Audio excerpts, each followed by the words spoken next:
देखिए ये राहुल जी का ना कॉन्फिडेंस है, अपने कॉन्फिडेंस के बल पे बोल रहे हैं। अगर प्रियंका को इतना विश्वास था इनको, तो क्यों नहीं इनको प्रियंका को लड़ाया।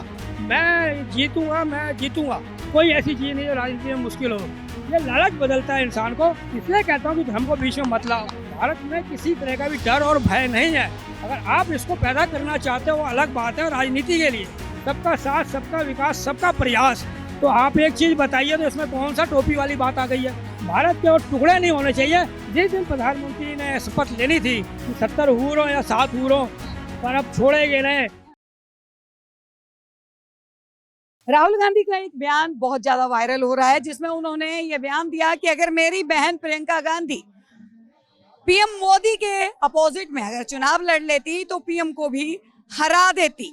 मेरी बहन इतनी सशक्त है। क्या लगता है, प्रियंका गांधी अगर मोदी के खिलाफ लड़ती तो हरा देती? देखिए ये राहुल जी का ना कॉन्फिडेंस है, अपने कॉन्फिडेंस के बल पे बोल रहे हैं। पर मैं कॉन्फिडेंस के बल पे ही जो है वो 90 सीटें 99 सीटें लेके आए हैं। ऐसा है कि जितना भी उन्होंने ढोल बजाया ना 90 का, आखिर फट गया ना ढोल। सरकार तो नहीं बन पाई उनकी, पर अपने आप में ये जो मना नहीं किया जा सकता इस बात से कि अपने आप में एक उपलब्धि है कि कहीं ना कहीं इस बार जो है वो कांग्रेस बढ़त की तरफ हुई है। भारत जोड़ो न्याय यात्रा का कुछ तो असर जो है वो जनता के दिलो दिमाग पे पड़ा है। मैं यहाँ पर बाद में आऊंगा आपके सवाल में। पहले वो आपने कहा अगर वो प्रियंका जीतती तो जीत जाती। पहले मैं इसके मुद्दे को पूरा कर दूंगा आपके। अगर प्रियंका को इतना विश्वास था इनको, तो क्यों नहीं इनको प्रियंका को लड़ाना चाहिए था। मैं यही कह रहा है, किसी बात का मैं एग्जाम्पल दे रहा था, मुहावरा, जब चिड़िया खेत चूक जाए उसके बाद शोर मचाने का क्या फायदा। तो मैं यही कहना चाहता राहुल जी, आगे फिर चुनाव आने वाले हैं। ये तो सदा बारात आती रहती है हर बार। ये तो इंसान की बारात तो है नहीं जो कई सालों बाद आएगी। ये तो हर 5 साल बाद चुनाव आएंगे आपके।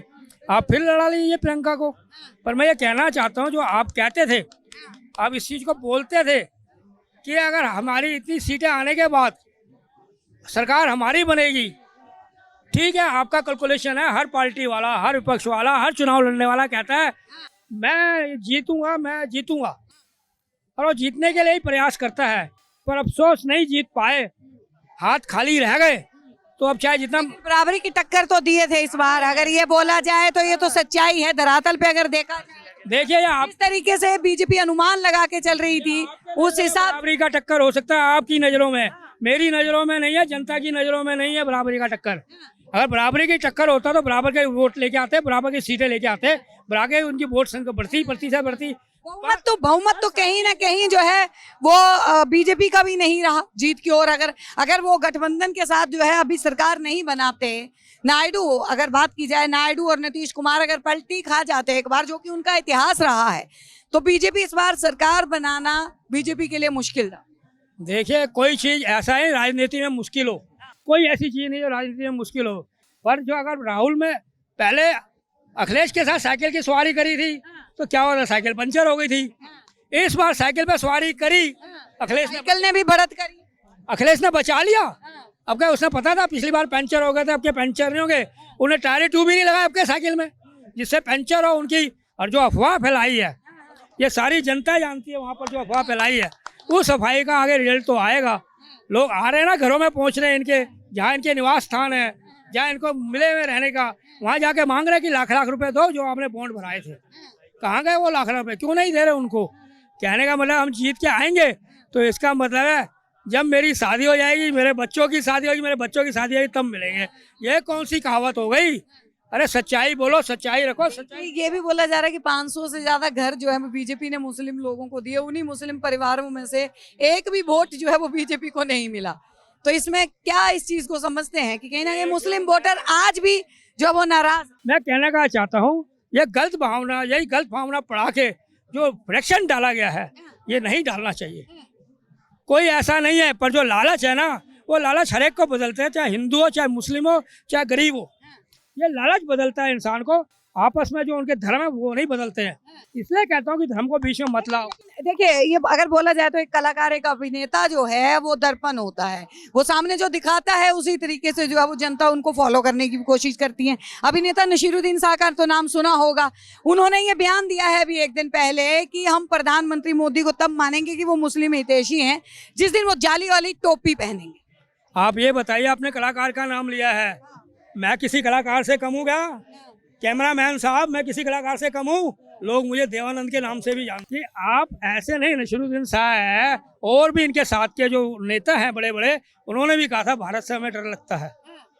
कहा था, नहीं कहा था कभी? आमिर खान की बात कर रहे हैं। मैं कईयों ऐसे जो कलाकार हैं बड़े बड़े, उनके बारे में कह रहा हूँ, खाली एक दो के बारे में नहीं कह रहा।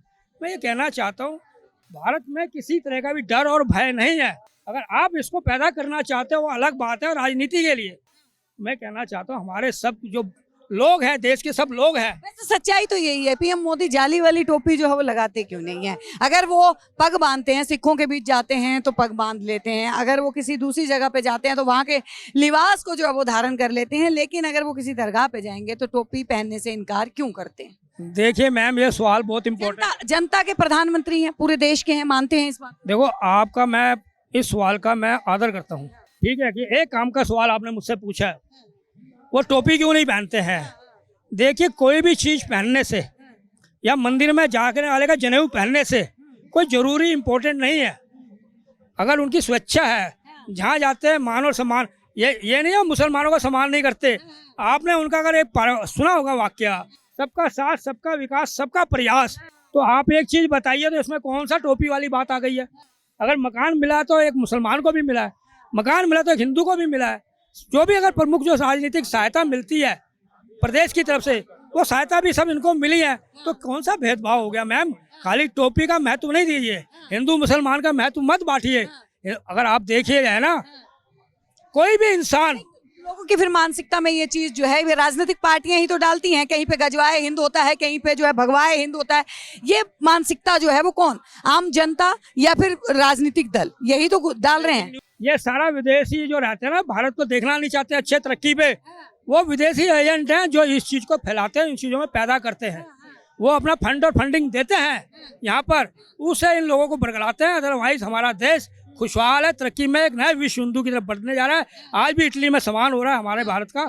इटली के ऊपर मैं आ जाती हूँ। इटली में सम्मान की बात हो रही है, पीएम मोदी वहां पे पहुंचे हुए हैं, लेकिन उससे उनके जाने से कुछ घंटे पहले ही वहां पे खालिस्तान के जिस तरीके से प्रतिक्रिया देखने को मिली, महात्मा गांधी की वहां पे प्रतिमा को तोड़ा गया, उसे नष्ट किया गया, जिस तरीके से नारे जो है वहां पे खालिस्तान के लोगों ने लिखे, क्या लगता है वाकई में ही मांग जो है वो अलग अलग लोगों की अलग अलग होने लग गई है?